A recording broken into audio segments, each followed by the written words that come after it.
We got the beer load off at Odessa.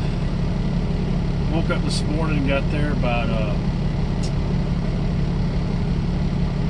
we got there about 9:30 in the morning. So we had about a 2-hour drive this morning. And we had about a 2-hour drive this morning. And then we had a 3-hour drive up here to get this pallet load, and they assigned it to the wrong facility. So the load I'm trying to pick up over here is supposed to be picked up at Fort Worth, and yeah, they assigned it to the wrong one. I mean, I double checked. I wrote it down on a pad so I know where it said I was supposed to pick up, but they did dispatch me to this facility. But when I try to log in, it says that that load is assigned to, it's called Birchstone Fort Worth. So it's a pallet place. They do ship pallets and stuff. So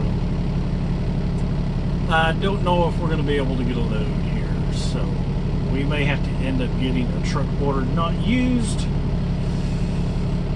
And Cargill has had to pay me some money in the last few days with that reefer breaking down, and I haven't got paid for it yet, but I mean, that's a consensus, is that I'm going to get layover for that load, and now they're going to have to pay me a truck order not used for this one. Somebody messed up, but that's okay. We'll sit here until we get word. They're supposed to be checking on it. Hopefully they won't take too long, because I would like to go get something to eat before I go to the plant to stay the night to get another Houston load. That's right, we're going down to Houston again. Actually, we are going to LaPorte. And there's your train. And if you like trains, there goes one, hauling butt. Bunch of different models on there. FedEx, JB Hunt, Prime, a few Prime trailers on there.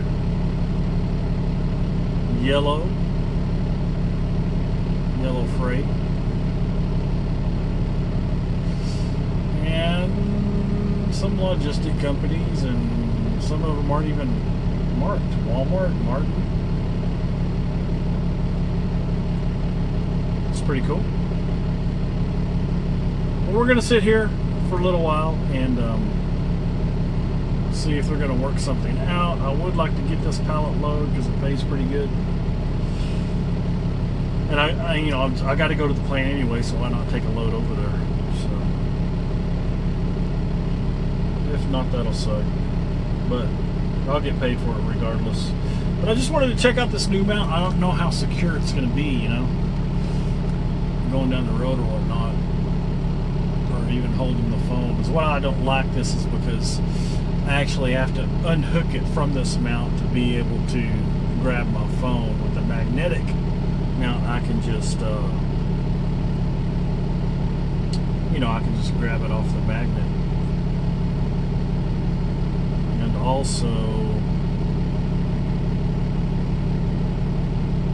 I did try to put that magnetic mount higher, but it tends to fall every now and then. I don't know if my phone's just real heavy, but it tends to fall, and I don't want to crack my phone, So, I mean, it is where it is, and it is what it is. So that's where it's going to stay. I actually siliconed that magnetic mount to the windshield because it kept breaking loose. Yes, I did clean it before I put it on there, before I would suction it regular. But these things aren't really, suction cups on these things really aren't that good, not good enough to mount without a base. So yeah, we're gonna see if we get this pallet load. We'll get back to you, I guess. I'm just sitting here, just waiting.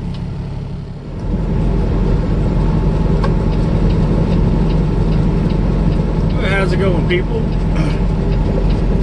We are down here in LaPorte, Texas. We picked up this load yesterday.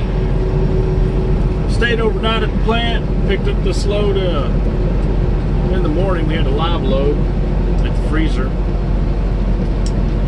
And so it wasn't actually at the plant. It was at the freezer. And oh, the stupid people, Dan! It won't give you the. It won't show you the total number of work duty hours that you have if you're stopped.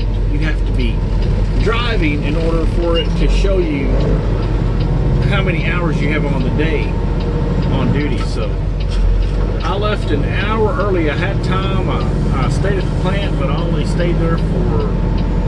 I was going to try to do a 7, and I actually only did a 6.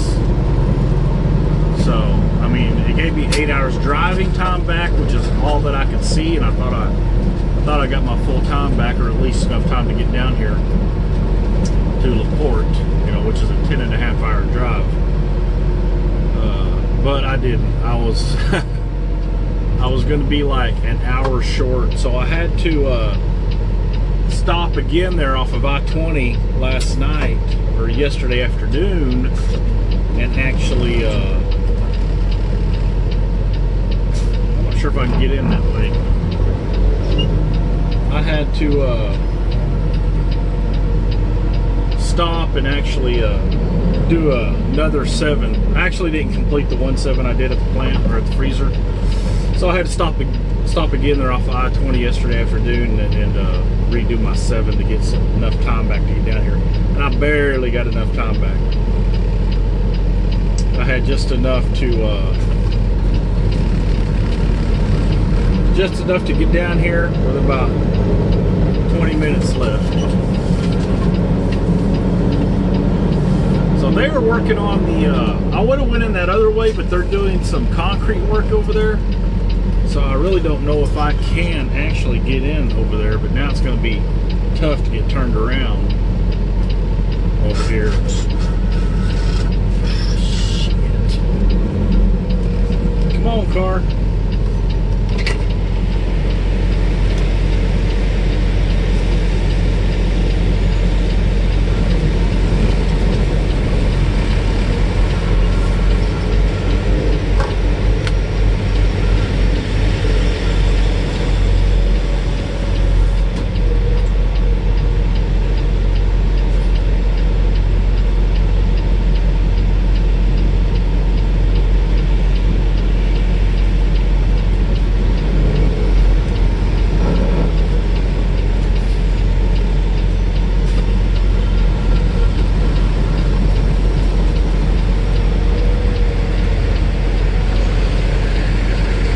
Yes, and this is the facility where that lady backed into me. And as you can tell, there's nowhere to park.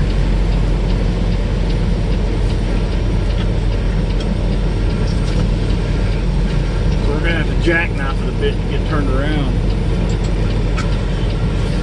We've got to go into that number 3 door way over there to the right. And I didn't want to try to go in that other way because when I looked over, when I came by last night, it looked like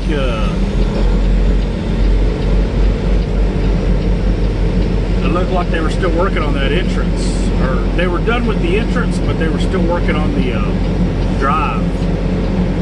So I did not want to take the chance of going down there and then having to go all the way down the highway again to come back, you know.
good. We can open our doors up.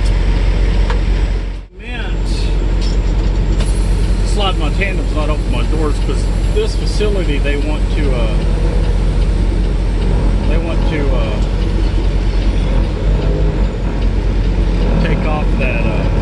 take off the seal. So you have to wait on them to come out for that. But when I got out of the door, he was walking out, you know, to get it. So he was walking out to get the seal. So I was like, cool. But he didn't have a cutter, so I had to get mine to break the seal, actually. But they'll come out to do it to get out of that cold storage. But if it's raining outside, and it rains a lot down here, if it's raining outside, there's no bueno for them, because they tell you to take it off yourself. We're gonna sit here and try to get this unloaded, and we can have a beer load to pick up. Part of the Galveston Bay Inlet, as you can see, headed to get that beer load.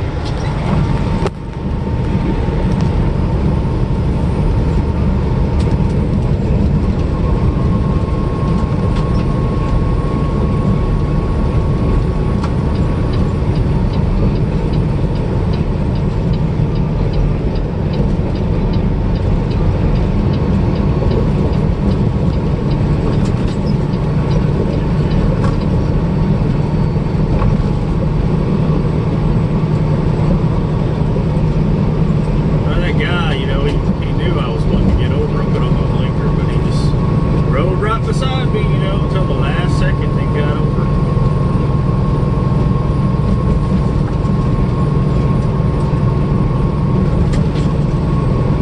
We need to go get a washout. It's not that dirty, but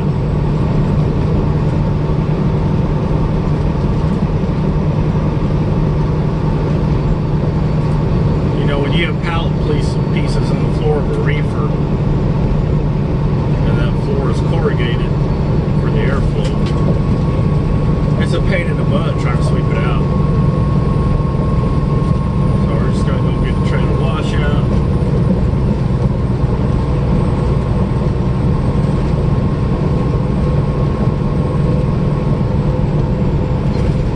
You know, if this was not a food grade load that I'm getting beer, then I probably, you know, if I was loading like animal feed, dog food, or something like that, horse feed, I wouldn't get it. I wouldn't go get a washout. I would just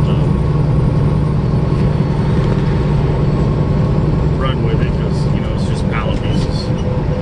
But with it being a food grade product, you know, they actually want your trailer to be clean. So either you need to get out there and sweep it out, or get a washout. And that's what we are proceeding to do.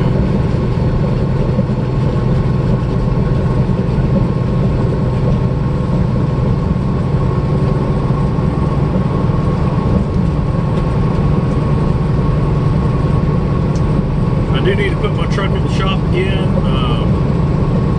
I think my clutch is going out. You know, this clutch was put in less than a year ago, but that guy who put it in, he didn't put it in right, and it screwed it up. You know, that was that clanking sound I was wondering about in the previous videos. That, you know, I finally got fixed. I mean, hopefully it's just the clutch. Maybe it's something simpler, but I doubt it. But it feels like the clutch is slipping is the best way I can explain it. What it's doing. So better slow down on this curve.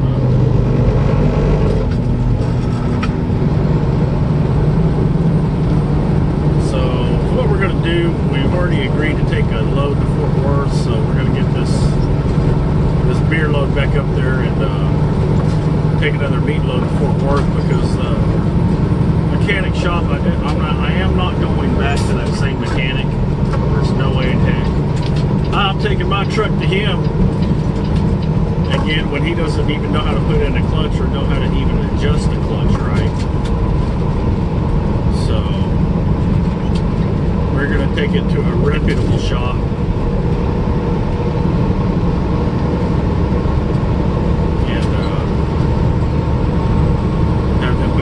But they are not open on the weekends, so this will give me a weekend load. Hopefully the truck will do a ride and won't slip that much. Hopefully it doesn't slip at all, you know. It seems like it doesn't when it's under a load going up a hill, but it has done it on level ground. But even more so when you're under load going up a hill. It feels like it's slipping every now and then. You gotta be easy on the throttle. And it's hard to do when you're running the hill country.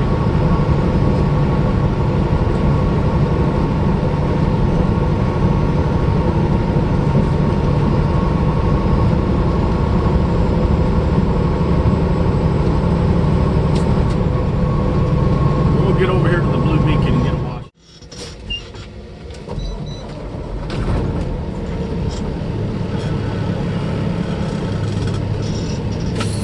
Just pulling off the scales here at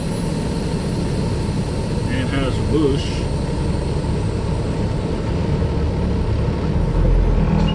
I didn't even have to wait to get on a scale. I couldn't believe it. They must have slowed production a bit.